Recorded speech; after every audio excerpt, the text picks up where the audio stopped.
Hello நண்பர்களே, நான் உங்கள் எலக்ட்ரிக்கல் நண்பன். ஹலோ நண்பர்களே, வாரம் வாரம் வந்து ஒரு வீடியோ சப்ஸ்கிரைபர்ஸ் அகைன் நீங்கள் கேட்குற கொஸ்டினுக்கான ஆன்சர் தரக்கூடிய வீடியோ வந்து வாரம் வாரம் வந்து போட்டுட்ருக்கோம். அதுபடி பார்த்தீங்கன்னா இந்த வாரம் வந்து ஜோசப் அவர்கள் கேட்ட ஒரு கொஸ்டினுக்கான ஆன்சர் வந்து எக்ஸ்பிளைன் பண்ண போகிறோம். அவர் வந்து என்ன கேட்டுக்காரு பார்த்தீங்கன்னா, ஒரு ஆம்ஸுக்கு எத்தனை வாட்ஸு, 5 ஆம்ஸ் வால் ப்ளக்குக்கு எத்தனை வாட்ஸ் வரும், 15 ஆம்ஸ் வால் ப்ளக்குக்கு எத்தனை வாட்ஸ் வரும் அப்படி சொல்லிட்டு கேட்டுக்காரு. ஒரு கொஸ்டின் கேட்டுக்காரு, அதோட எக்ஸ்ப்ளனேஷன் தர போகிறோம். அது இல்லாமல் நிறைய பேர் வந்து ஆம்பியருங்கிற வீடியோவில் ஆல்ரெடி நம்ம போட்டிருக்கிற ஆம்பியருங்கிற வீடியோவில் நிறைய வந்து டவுட் இருக்குது, எங்களுக்கு இன்னும் வந்து எளிமையான முறையில் விளக்கி கொடுங்க, விளக்கமாக ஒரு வீடியோ போடுங்க அப்படி சொல்லிட்டு நிறைய பேர் கேட்டிருக்காங்க. அவங்களுடைய வேண்டுகோளுக்கு நாங்கள் இந்த ஆம்பியருங்கிற ஒரு வீடியோ வந்து ஃபுல்லி எக்ஸ்பிளைண்டாக வந்து இந்த வாட்டி போடுறதுக்கு முயற்சி பண்ணுறோம். இந்த வீடியோ வந்து ரொம்பவே யூஸ்ஃபுல்லாக இருக்கும் உங்களுக்கு, கண்டிப்பாக ஸ்கிப் பண்ணாமல் பாருங்கள்.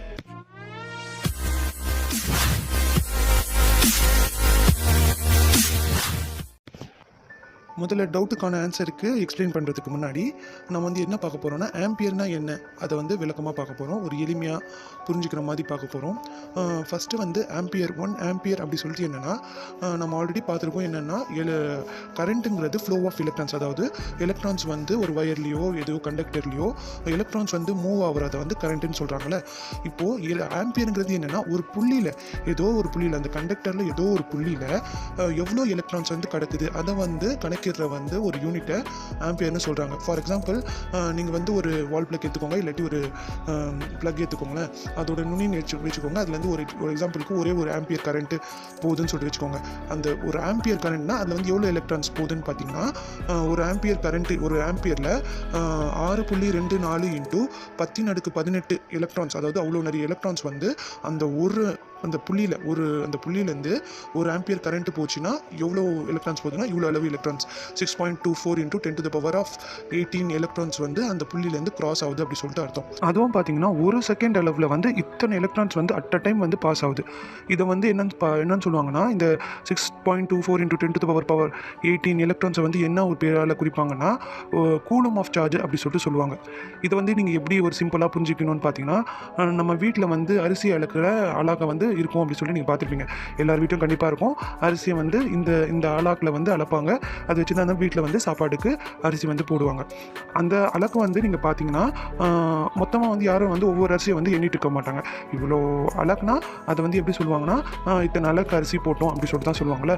அது மாதிரி தான் வந்து ஒவ்வொரு எலக்ட்ரான்ஸாக நம்ம எண்ணிட்டு இருக்க முடியாதுல்ல. ஸோ இந்த டோட்டல் வந்து எலக்ட்ரான்ஸ் ஒன்றா சேர்த்து ஒரு கூலுங்கிற ஒரு பேரில் வந்து குறிக்கிறாங்க. ஒரு ஆம்பியர் வந்து ஒரு செகண்டுக்கு இத்தனை கூலம்ஸ் ஆஃப் எலக்ட்ரான்ஸ் வந்து பாஸ் பண்ணுறதுன்னு சொல்கிற குறியீடு தான் வந்து ஒரு ஆம்பியர். இதுதான் வந்து நம்ம வந்து சிம்பிளாக வந்து புரிஞ்சுக்கணும். அதே வந்து அந்த புள்ளியிலேருந்து, அதாவது அந்த வால் பிளக் புள்ளியிலேருந்து 5 ஆம்பியர் எலக்ட்ரான்ஸ் வந்து 5 ஆம்பியர் கரண்ட் வந்து பாஸ் ஆகுதுன்னு வச்சுக்கிட்டிங்கன்னா, அதில் வந்து எவ்வளோ வருதுன்னு பார்த்தீங்கன்னா 5 இன்ட்டு 6.24 இன்ட்டு 10⁻18 எலக்ட்ரான்ஸ். அது எவ்வளோ எலக்ட்ரான்ஸ் இருக்கும்ல. இப்போ இதை வந்து மல்டிப்ளை பண்ணி பார்ப்போம், எவ்வளோ எலக்ட்ரான்ஸ் வருதுன்னு பார்த்தீங்கன்னா, மல்டிப்ளை பண்ணும்போது 31.2 இன்ட்டு 10⁻18 எலக்ட்ரான்ஸ் வந்து கிராஸ் ஆகுது அதுலேருந்து பார்த்தீங்கன்னா. அதே வந்து இன்னும் ஷார்ட் பண்ணி பார்த்தோன்னா 3.12 இன்ட்டு 10⁻19 எலக்ட்ரான்ஸ் வந்து அந்த 5 ஆம்ஸ் வால் பிளக்லேருந்து பாஸ் ஆகுது அப்படி சொல்லிட்டு. இது வந்து ரொம்ப ஒரு காம்ப்ளிகேட்டடான இதுதான் வந்து இந்த ஆம்பியருங்கிறது. இதெல்லாம் வந்து நமக்கு தேவையில்லை, ஜஸ்ட் ஒரு இன்ஃபர்மேஷனுக்காக வந்து இதை நம்ம தெரிஞ்சு வச்சுக்கலாம். ஆனால் ஆம்பியருங்கிறது என்னென்னா, ஒரு குறிப்பிட்ட ஒரு புள்ளியில் எவ்வளோ எலக்ட்ரான்ஸ் வந்து அந்த புள்ளியிலேருந்து பாஸ் ஆகுது அதை சொல்கிற ஒரு கணக்கீடை வந்து ஆம்பியர் அதை சொல்லிட்டு நம்ம புரிஞ்சுக்கிட்டா போதும். இதை வச்சு தான் வந்து நம்ம வந்து கேல்குலேஷன் போட போகிறோம். எல்லா கேல்குலேஷனும் வந்து ஆம்பியர் பேஸ் பண்ணி வரும். சுருக்கமாக சொல்லணும்னா இவ்வளோ தான் ஆம்பியருங்கிறது. ஒரு எளிய முறையில் விளக்கம் வந்து கொடுத்துருக்கேன். இதில் இன்னொரு டவுட் இருந்துச்சுன்னா கூட கேளுங்க, இதையும் வந்து நான் எக்ஸ்பிளைன் பண்ணுறேன்.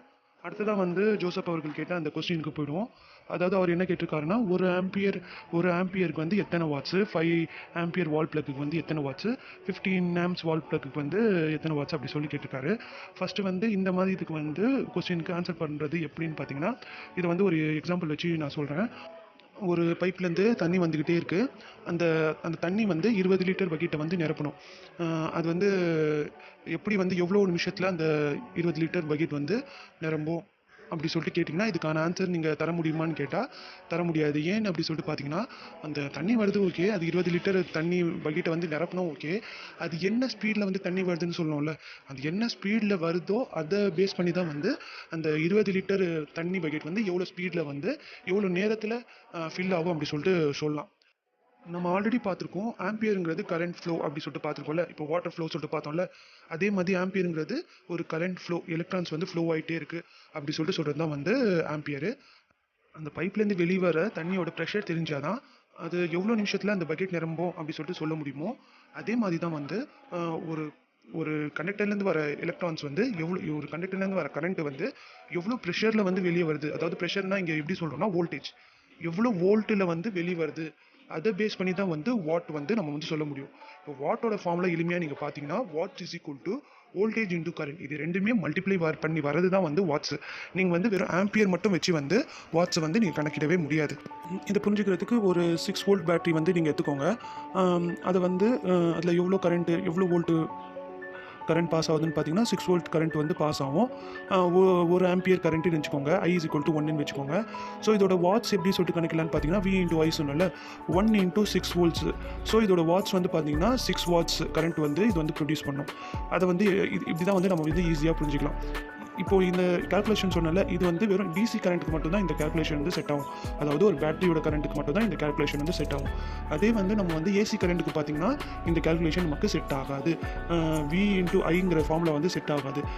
ஏசி கரண்ட்டுக்கான ஃபார்முலா என்னன்னு பார்த்தீங்கன்னா watts is equal to V × I × power factor. இது மூணுமே கால்குலேட் பண்ணி வரது தான் வந்து ஏசியோட வாட்ஸோட ஒரு ஃபார்முலா. ஸோ இதையும் வந்து ஒரு சிம்பிளான ஒரு கால்குலேஷன் வச்சு நம்ம புரிஞ்சுப்போம். இந்த ஏசி கரண்ட்டை ஃபார் எக்ஸாம்பிள் வந்து ஒரு மோட்டர் வந்து எடுத்துப்போம். அந்த மோட்டருக்கு வந்து எவ்வளோ வோல்ட்ஸ், நம்ம ஏசி கரண்ட்டோட வோல்ட் நமக்கு ஆல்ரெடி தெரியும், 220 வோல்ட்ஸ் வந்து ஜென்ரலாக நம்ம வீட்டுக்கு வரும். அது ஒரு சிங்கிள் ஃபேஸ் மோட்டார் சொல்லிட்டு வச்சுப்போம். அந்த மோட்டாருக்கு வந்து எவ்வளோ ஆம்பியர் கரண்ட்னா, ஒரு ஆம்பியர் கரண்ட்டு பாஸ் ஆகுதுன்னா 1 × அந்த வோல்ட் வந்து எவ்வளோனா 220 வோல்ட்ஸ் சொல்லிட்டு சொன்னோம்ல. எக்ஸாம்பிளுக்கு நான் சொல்கிறேன், இது 220 வோல்ட்ஸ் சொன்னோம்ல இன்டூ பவர் ஃபேக்டர். ஜென்ரலாகவே பவர் ஃபேக்டர் வந்து ஒவ்வொரு மோட்டருக்கு வந்து மாறி மாறி வரும். இந்த மோட்டருக்கு வந்து ஒரு 0.8 அப்படி சொல்லிட்டு வச்சுக்கலாம், இந்த மாதிரி ஒரு கணக்கில் வச்சுக்கலாம். ஸோ 0.8. ஸோ இந்த மல்டிப்ளை பண்ணணும்னா 1 × 220 × 0.8. ஸோ இதை மூணுத்தையும் வந்து கால்குலேஷன் பண்ணிங்கன்னா இதோட ஆன்சர் என்ன வரும் பார்த்தீங்கன்னா, ஸோ இதோட ஆன்சர் வந்து 176 வாட்ஸ் அப்படி சொல்லிட்டு வருது. ஸோ இப்படி தான் வந்து ஒரு ஏசி கரண்ட்டோட வாட்ஸ் வந்து இப்படி தான் கால்குலேட் பண்ணணும். நான் வந்து ஒரு சிம்பிளான ஒரு ப்ரொசீஜர் வந்து சொல்லி கொடுத்துருக்கேன். இது வந்து நீங்கள் வந்து அந்த மோட்டரோட ஆம்பியர் வச்சியும் அந்த பவர் ஃபேக்டர் வச்சியும் நீங்கள் வந்து எப்படி வேணாலும் இதை வந்து கால்குலேட் பண்ணணும். நான் சொல்கிறது மோட்டரு, நீங்கள் வந்து எந்த மிஷினுக்கு நீங்கள் கால்குலேட் பண்ணமோ அதை வச்சு வந்து வாட்ஸ் வந்து கால்குலேட் பண்ணலாம். இது நான் சொன்னது வந்து சிங்கிள் ஃபேஸ்க்கு நான் இது வந்து சொன்னேன். இதே வந்து த்ரீ ஃபேஸ் மோட்டார் ஓடிச்சுன்னா வந்து அதுக்கு என்ன ஃபார்முலா நீங்கள் வந்து பார்த்தீங்கன்னா V × I × பவர் ஃபேக்டர் × √3 வந்து எக்ஸ்ட்ரா வந்து சேர்த்துக்கணும். சிங்கிள் ஃபேஸ்க்கும் 3 ஃபேஸ்க்கும் டிஃப்ரென்ஸ் என்னென்னா இந்த √3 தான் வரும். இந்த √3 வந்து எக்ஸ்ட்ரா நீங்கள் சேர்த்துக்கணும். அதில் வந்து ஐயோட வேல்யூ வந்து 1 ஆம்பியர், சும்மா எக்ஸாம்பிளுக்கு 1 ஆம்பியர் வச்சுருக்கோம்ல, ஐயோட வேல்யூ வந்து 1 ஆம்பியர் × வோல்ட்ஸ். ஜென்ரலாக நம்ம யூஸ் பண்ணுற வோல்டேஜ் வந்து 220 வோல்டேஜில் தான் நமக்கு கரண்ட் வரும். So 220 volt into power factor 0.8ன்னு வச்சுருக்கோம். இப்போ √3யோட வேல்யூ என்னென்னு பார்த்தீங்கன்னா 1.732. இதை வந்து டோட்டலாக வந்து நீங்கள் மல்டிப்ளை பண்ணிங்கன்னா என்ன வேல்யூ வரும்னு பார்த்தீங்கன்னா 304 வாட்ஸ் அப்படி சொல்லிட்டு வரும். ஸோ இதுதான் வந்து ஒரு சிம்பிளான மெத்தட். சிங்கிள் ஃபேஸ்க்காக இருந்தாலும் சரி, 3 ஃபேஸ்க்காக இருந்தாலும் வந்து ஒரு சிம்பிளான மெத்தட். இதை வச்சு வந்து நீங்கள் வந்து வாட்ஸை வந்து நீங்கள் வந்து கால்குலேட் பண்ணிக்கலாம். ஸோ இவ்வளோ தான் ஃப்ரெண்ட்ஸ். எப்படி நம்ம வந்து ஒரு ஆம்பியர் சாக்கெட்லேருந்து 5 ஆம்பியர் சாக்கெட்லேருந்து 15 ஆம்பியர் சாக்கெட்லேருந்து எப்படி வந்து ஒரு வாட்ஸ் எத்தனை வாட்ஸ் கண்டுபிடிக்கிறது அப்படி சொல்லிட்டு எளிமையான முறையில் எப்படி கண்டுபிடிக்கிறது அப்படின்னு சொல்லிட்டு இந்த வீடியோவில் பார்த்தோம். இந்த வீடியோ ரொம்பவே யூஸ்ஃபுல்லாக இருக்கும்னு நம்புகிறேன். இந்த வீடியோவில் வந்து ஏதாவது வந்து உங்களுக்கு டவுட் இருந்துச்சுன்னா கண்டிப்பாக கமெண்ட் பாக்ஸில் மெசேஜ் பண்ணுங்கள். அதையும் வந்து நாங்கள் வந்து கிளியர் பண்ணுறோம். Okay, bye friends. உங்களுடைய நேரங்களை யூஸ்ஃபுல்லாக மாற்றக்கூடிய வீடியோவை கொடுக்க நாங்கள் தயாராக இருக்கோம். நீங்கள் செய்ய வேண்டியதெல்லாம் ஒரு சப்ஸ்கிரைப், ஒரு ஷேர், ஒரு லைக். வாங்க கற்போம், கற்பிப்போம்.